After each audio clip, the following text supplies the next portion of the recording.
just like a whole vibe or something. Hey Sarge, you feeling that? What's up, world?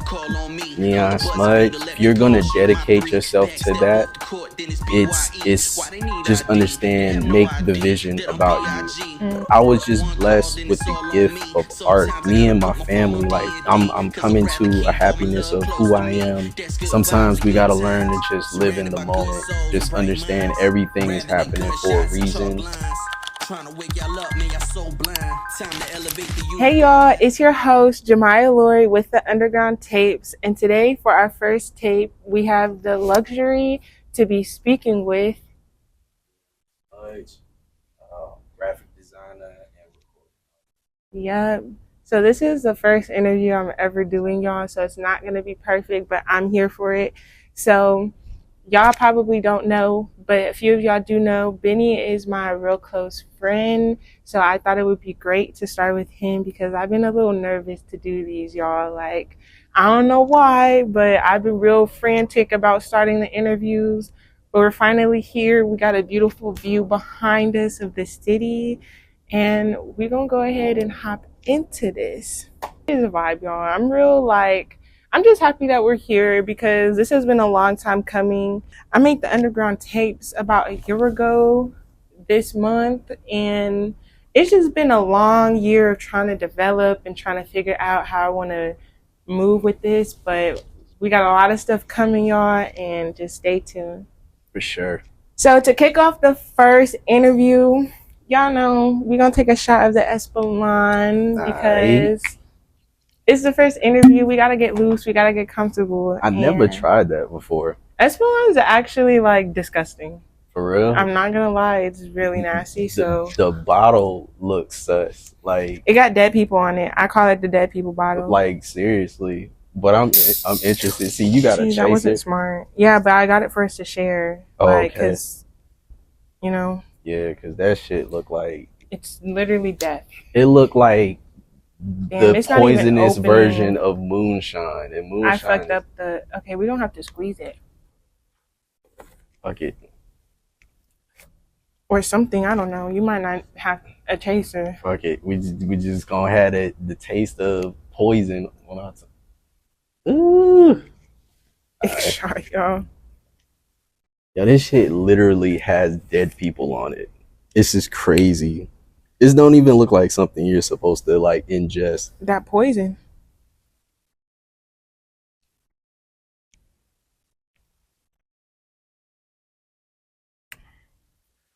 You could try and get a little bit of whatever out of this, but I think I'm good. It's not. That was actually kind of smooth. It wasn't. It's just the taste that's nasty. It got a little kick. Yeah, a little spice. Yeah, little seasoning. Yeah. At the end. I'm gonna take another one, y'all, because I live here. He driving, so.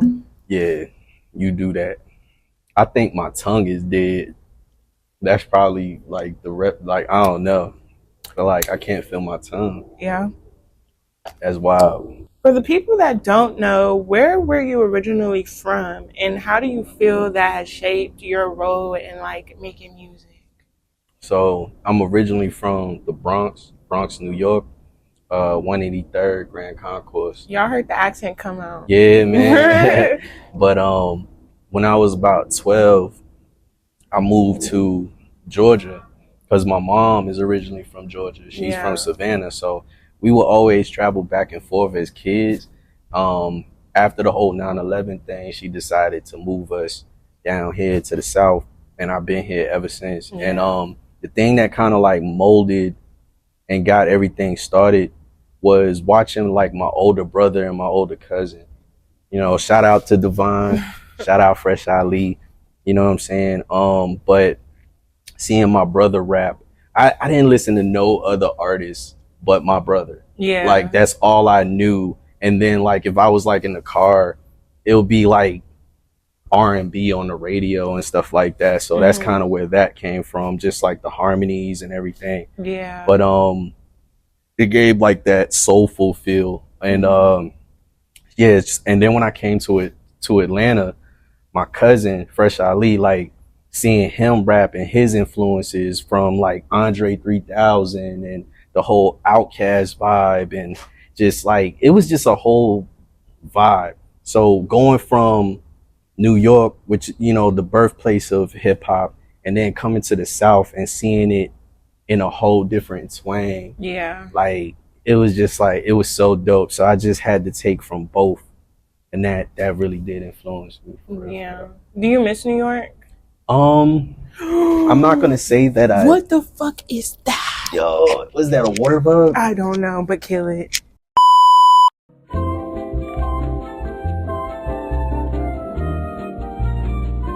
What's up, world? Neon Smudge. We back at it. You've told me how you've toured before and how you've done shows already before. What was your first impression of all of it? And like, was it what you expected it to be? I'll say this. It's not for the weak. Like, you gotta understand, if you've already established, like, excuse me, but if you already established like a whole life, like a family and all that stuff, it's like almost equivalent to like being a trucker. You know you're gonna be gone. Yeah. So like, if you're gonna dedicate yourself to that, it's just understand, make the vision about you. You know what I'm saying? Because you can always take you anywhere. You know, it's bringing others along is what's hard, and finding people that's gonna move how you move. But I would say just take you everywhere you go. Yeah. And that will get you somewhere for sure. But yeah. So how did you even land that like first initial show? Like that first initial tour with what artists did you go with as well? So we were actually like opening up, like, and this is this is like some older shit, but like, we was working with I don't know if y'all remember A-Rap from like Soulja Boy, Homeboy. Yeah. Yeah, like he was doing like shows and clubs and stuff like that, and then they'll have us perform and everything. So Yeah. I was actually with a group called Team Infamous. It was 3 members, and we got the beat up, kick it with up. Shout out Dardell Robinson too. Like, that's somebody else that we worked with. His grandmother is like the queen of hip hop. Sylvia Robinson, R.I.P. is Sylvia Robinson. But yeah. So it was really just being locked in with my homie Playboy, and they already had the group going on, and they added me to the group. I was like a new addition, and with that they had connects with labels and everything like that. So I learned from that, and then from there I branched off. And Yeah. So at one point you were signed? I wasn't officially signed, but I was working with a label.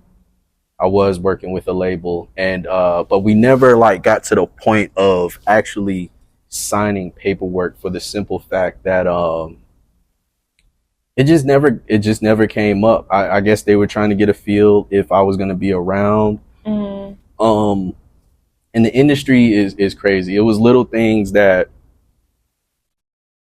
I was kind of seeing behind the scenes that it didn't fit with my everyday lifestyle. Yeah. It didn't fit with my morals. Yeah. But I love the members that I was in the group with. Shout out Rio. Shout out Playboy on the track. Playboy on the track was the producer / songwriter. Rio's rapper. You know what I'm saying? I sang every once in a while. I rapped. But did a hook. You know, me and Playboy would bounce off of ideas and come up with like hooks and stuff. But yeah, so just being plugged in with them, and then it started from there. Like, just getting my foot in the door in the industry with that. I just started meeting people from there. Yeah, for sure. And how was your experience in the industry? Because, you know, everybody be talking about the industry this, the industry that. Like, from someone who was in the industry, like, how do you feel like it shaped you in some type of way? Do you feel like you learned shit, or like? I think it really it opened my eyes to, this is all entertainment.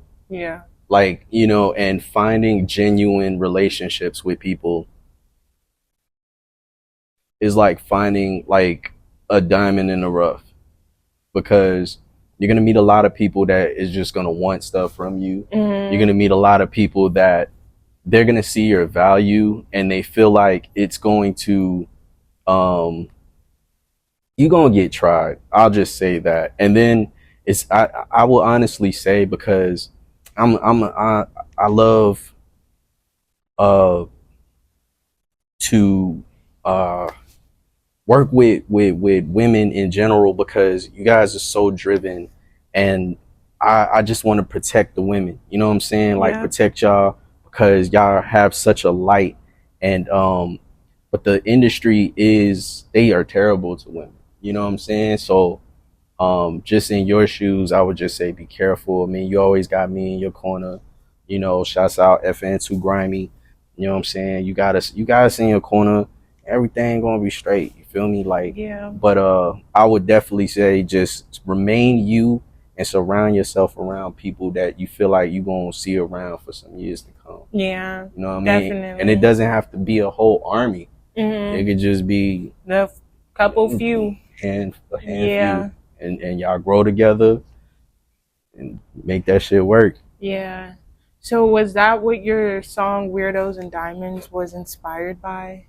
So Weirdos and Diamonds, like, I was on the internet and just scrolling, and I got to a point where it kind of made me sad. Like, it triggered like depression, and just seeing what today's values are. Yeah. You know what I'm saying? Like the materialistic shit, the fame, like, the money. So it was just like, with Weirdos and Diamonds, it was one of them things where it's like how influence is so powerful. You know, when it's literally a superpower. Like, if you have influence, you can do so many things. So why not choose to do something that is going to inspire the next whoever, you know, in a positive light, you know. But it's just things that are glorified, that I just believe that everything there are things in life that are free, and we got to learn to tap into that. You know, I tell people all the time, I'm happy that I even woke up. You feel me? That's already a I'm W. happy I can walk. Yeah, breathe, like talk. I got all my limbs. You know what I'm saying? Like, because all that shit could be gone in an instant. In an instant. Yeah. Gone. And I say that I'm extremely blessed and grateful for all that shit, all of it. And I'm happy I'm coming to a happiness of who I am, you know, how I like to be, how I want to perceive myself, how I like to dress, anything, like whatever type of artwork that I want to put out there, like not second guessing it, just having that confidence and saying, this is what I like. I'm just gonna do what I like. And if it catches on to other people and they just so happen to like the things that I like, that's how I'm gonna create my core fan base. Exactly. Just us bonding off of things that we relate to. And bonding off of being yourselves. Because at the end of the day, that's what you promote. It's like, at the end of the day, this is the type of music I make, regardless of who likes it or not. For sure. How would you describe your genre to people? What would you say your genre is? So I'm gonna shout out FN2 Grimy again, because we were having a conversation, and I would always say, like, my style was like futuristic. It was like alternative pop type, you know, but we were having a conversation and he pointed out a genre called indie, and it wasn't a genre that I tapped into yet. I was trying to find other genres and other styles that I could tap into and say, like, oh, this is dope. Like, just expand my mind. Like, I haven't listened to like gangster rap, but not saying that anything is wrong with that, because they're speaking a lot of their truths. Now, the violence I don't agree with, but they're speaking a lot of their truth, so there's nothing wrong with that. But I started tapping into other genres, and when he mentioned indie, I went on Spotify and found a playlist, and he also sent me a playlist, and that's all I've been listening to. I listen to that shit damn near every day. So I would say, like, I fit into that indie pocket, like, you know, the Pink Pantheress or Billie Eilish, or then I can go hip hop with them, like, you know what I'm saying? Yeah. Like it's like, but I try to stay into that realm of just the essence of what music was, just a little vibe. You know And what I'm saying? when I listen to your music, I definitely catch a vibe. Like my favorite song, I be telling him all the time, is Polaroid Filet, y'all go stream, because the way that song makes me feel, it literally feels like a summer day with my lover or just somebody that I love in general. It doesn't even have to necessarily be a relationship. For sure. But like capturing the essence of that moment is what that song makes me feel like. I'm enjoying the moment with somebody I truly appreciate, and I want to capture this moment with a Polaroid picture, you know? And I feel like you even using a Polaroid camera was very intentional, because the way Polaroid pictures even print, like they're very old school. You can hit, they're very aesthetically pleasing to look at. So it's like, whenever I capture that moment, I'm going to understand that this moment was a beautiful moment with somebody that I loved. And that's like the vibe I genuinely feel when I listen to that song. You know, it's dope to hear you say that, because everything you said, and I'm sorry, y'all, I just got a burst of joy, because everything you said is how I would have described that song.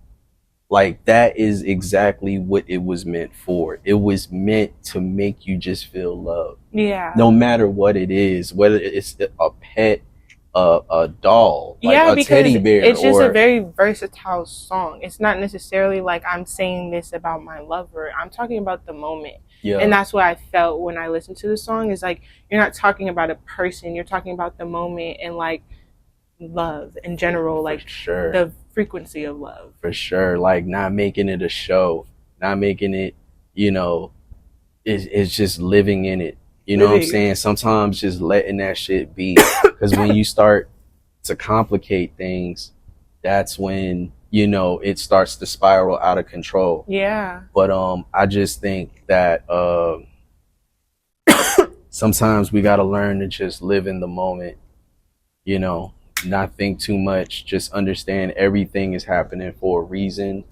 And it's to align with wherever your path is going. Yeah. You know, so we just gotta live in the moment. But I appreciate that though. That is one of my favorite records, because when I was writing it, I was just in the mood where it was like, cause like, I wouldn't say like me and my family don't love each other, but we grew up a different way of expressing it. Yeah. Like, it wasn't all lovey-dovey, like hugs and I love you. Like, it wasn't like that. Like, the household wasn't like that. It was more so like just doing actions, like doing something for the other person and just showing that you care. Like, and that's how you knew, like, all right, I know you care. But just like doing like a hug, just a small gesture like that, felt like, you know, excruciating, like, you know, which sucks. But I think as we go on, we're learning more and more to be more affectionate. But yeah, for sure. So that song meant a lot to me, and that's the message that I wanted to get across. So I appreciate you breaking that down for sure. Yeah, because that message definitely gets across. Because if y'all don't know, a lot of my friends are artists, they're musicians, but they really showed me the importance of like frequency, like, because that's all beats are. They're different frequencies meshed together.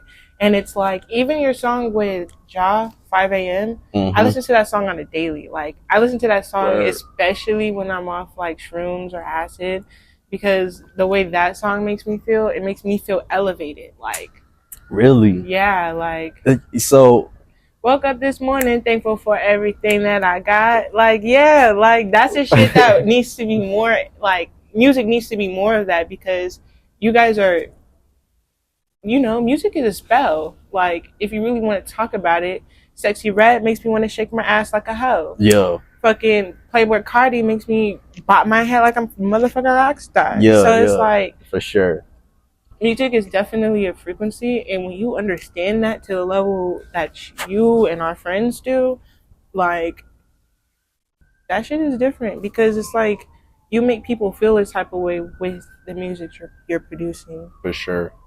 for sure. And that's the whole goal for Neon Smudge is to but yeah, go check out Polaroid Filet. That's the record that she was talking about that she really likes. It's a song that I really do hold dear to my heart, and I listen to it almost every day. So I appreciate that. But yeah. So we gonna get into more of like Bluebeard don't speak no English. For sure. Because I know like me and you have had conversations about what you want to do with that. And you also mentioned that you do graphic design. So let's tap more into that and what that universe entails for you. The whole thing with like Bluebeard don't speak no English is really the encrypted message in it. That's what I was talking about. Yeah. Is because I was told before that you can be a jack of all trades but master of none, and I didn't believe that because I look up to people like Childish Gambino. We talked about that before off camera, like, and just seeing like all the different avenues that he mastered and was able to be successful at the highest level. Seeing that it's possible, you can't tell me that I gotta be a one-trick pony. Yeah, I do. You know what I'm saying? I want to be able to draw and do graphics and if I decide to drop an album, like that's just what I want to do. Like if that's something that I feel like I'm gifted in, and I'm gonna spread a message of joy and make you feel something, like I'm gonna do it because I was just blessed with the gift of art. Me and my family, like I told you, like my cousin Fresh Ali, my older brother Devon, like my little brother Jonathan, like we were all blessed with the gift of art. Yeah. Like just whatever our minds, it just travels so far, man. Like I tell this story to people so tired. My brother John, that I don't know if he'll kill me for telling this story, but like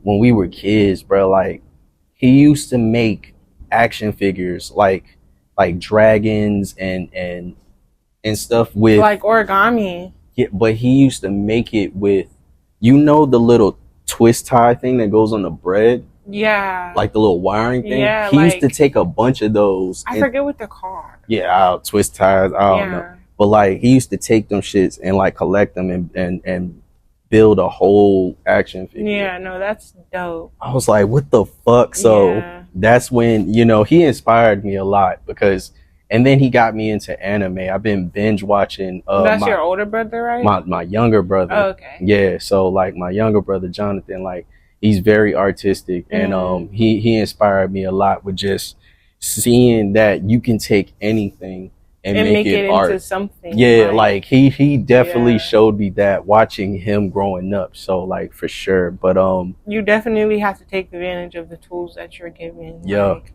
that's something I'm learning too, like just with everything I've been starting, I'm just trying to like stay mindful of the shit that I already got, because it's like I don't have to go out and buy a new camera to like make shit shake. Like I got these cameras right here I can make shit shake with, Yeah, for so sure. It's like just little shit like that definitely is shit that I would use to like keep me inspired as well. Absolutely. Like, because my older sister, I actually look up to her a lot. That's who I gain all my inspiration from. So, like, my older sister, her name's Shania. Shout out to Nye. Yo, what up? But basically, growing up, she was the model. So, I was always the one taking her pictures. Yeah. So, she would always be having me taking her digitals and stuff. Yeah. Like, and I'd be like, what is this for? Like, and she would be like, for modeling agencies. And I just didn't understand that you really had to do all that to, like, really be, like, a model. But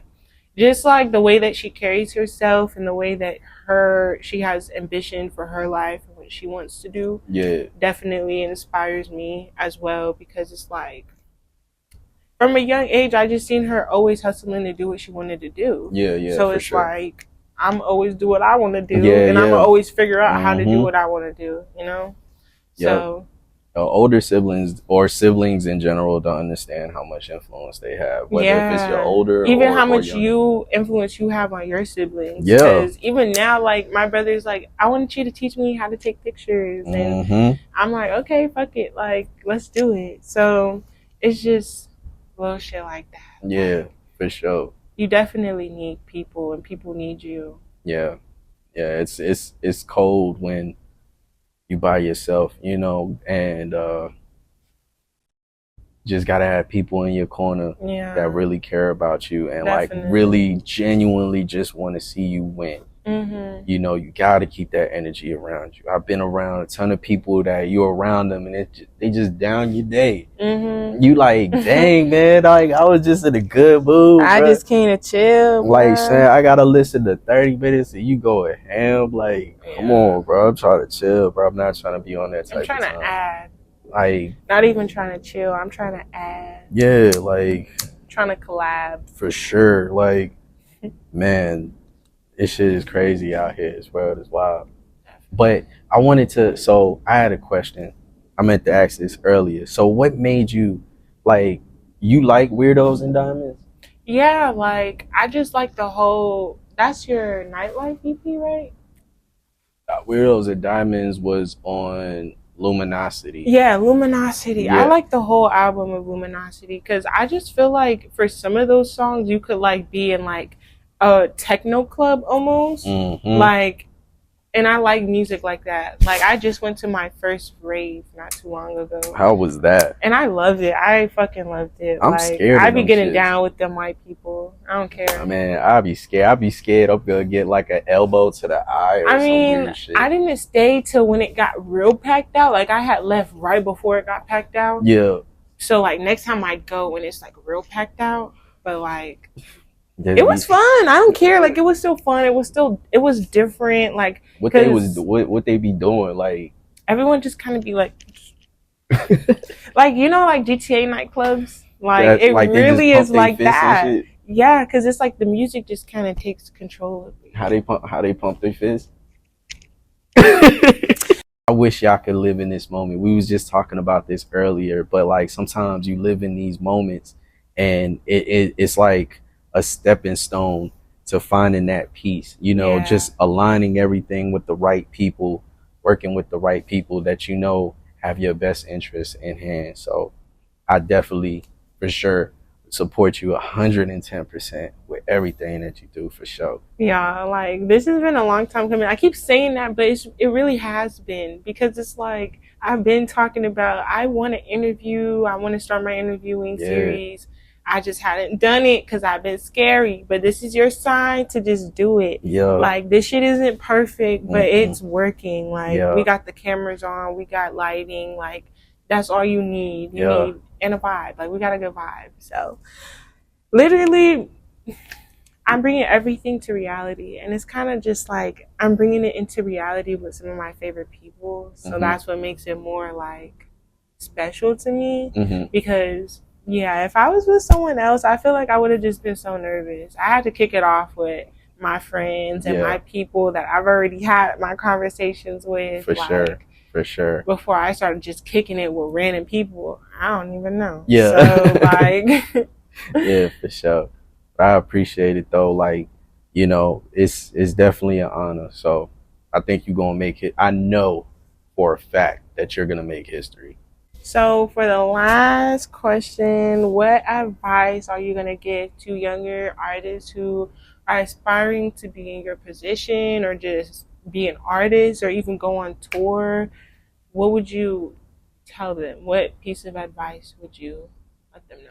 So I would say if you're going to wake up every day and tell yourself that you want to be something, be that. You know, regardless if you got to work a 9 to 5, regardless, you know, you got to drive Lyft, you know, do Instacart, all these, you know what I'm saying? These aren't paid promotions, by the way. But like, if you got to get up and do whatever you got to do to pay your bills, earn your living, do that. But never give up on the goal. Yeah. You know what I'm saying? Like, if you tell yourself, I want to be a basketball player. If you say, I want to be the next Basquiat. You say, I want to be the next Maya Angelou. You know what I'm saying? I'm mentioning these people because they inspire me. You feel me? Like, their style and the imprint that they left on the world.